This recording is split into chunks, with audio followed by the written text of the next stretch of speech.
social subsidies and financial assistance programs to the indigents and poor can be revoked beyond what they found to be utilized for political purposes to boost someone's candidacy or woo voters to vote one way in the upcoming midterm polls in less than 3 weeks.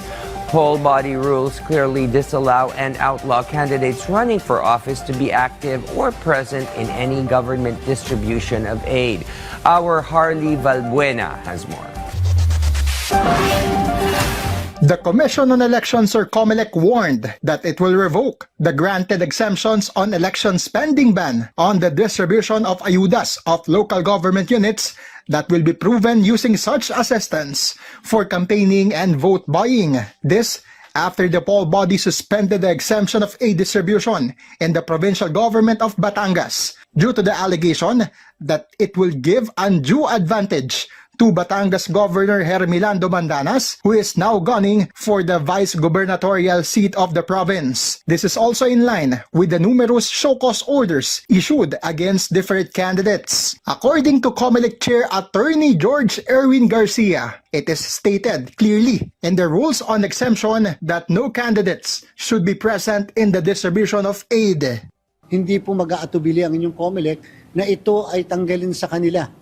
Ganong all exemptions should always be interpreted against the grantee. Garcia clarified that handing out government assistance during the election period is not prohibited as long as an exemption from the poll body is secured. Moreover, COMELEC said it is already anticipating the explanations from candidates who are accused of vote buying, such as Manila mayoral candidate Sam Berzosa and Caloocan City re-electionist Mayor Along Malapitan.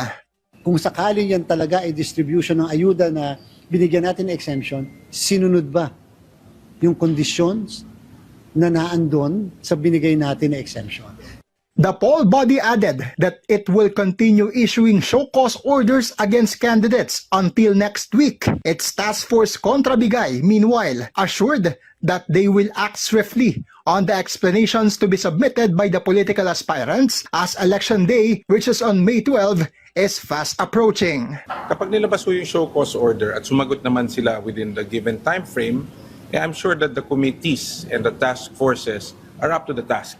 In the same way that agaran nilang ipinalabas, agaran din ho nilang didesisyonan yan kung tutuloy sa pagsampa ng motu proprio petitions or kung tatanggapin yung paliwanag na katanggap-tanggap. Harley Valbuena from the National TV Network for a new and better Philippines.